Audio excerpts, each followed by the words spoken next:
Welcome back to my channel Knowledge Chronicle.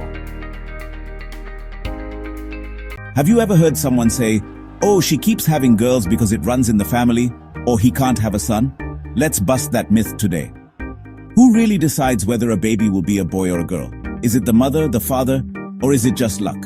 Let's dive into the science and the surprising facts behind gender determination in humans, and the wild twists you'll find in the animal kingdom. Okay, picture this. Imagine flipping a coin. Heads or tails, right? Each time you flip, it's a clean 50 chance. Now say you flip it 10 times and get heads every single time. What are the odds of heads on the next flip? Still 50%. Why? Because coins don't have memory. Each flip is totally independent. And guess what? The same is true for babies. Your body doesn't remember if your last child was a boy or a girl. Every pregnancy is an independent flip of the coin, but it's not magic, it's biology. Let's break it down. Humans have 46 chromosomes in every cell. 2 of these are sex chromosomes, X and Y. Here's where it gets interesting. Mothers always contribute an X chromosome through their eggs.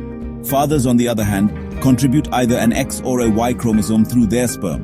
So if it's X from mom and X from dad, you get a girl. X from mom and Y from dad, you get a boy. Which means, yep, it's the father's sperm that decides the baby's gender.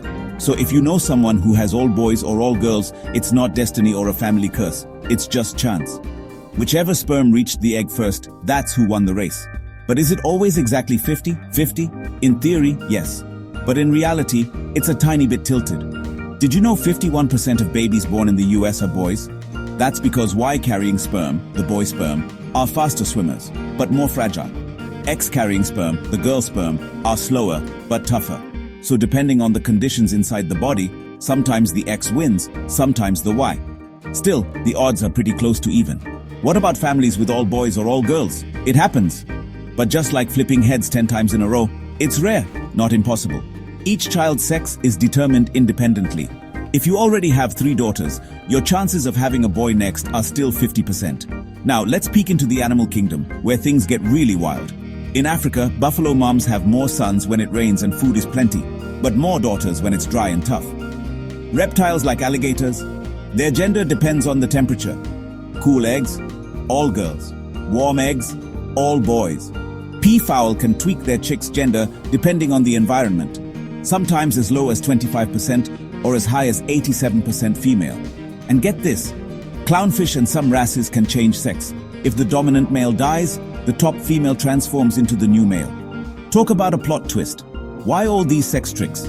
It's about survival. For humans, a balanced sex ratio works best. But in the wild, sex ratios shift depending on weather, food, and even social cues. So let's recap. The father's sperm decides the baby's sex. Every pregnancy is like flipping a coin. The odds? About 50 with a tiny edge toward boys. But in nature, it's anything but predictable. If you found this fascinating, hit like, share, and subscribe. I've got plenty more science adventures coming your way. Until next time, keep learning with Knowledge Chronicle.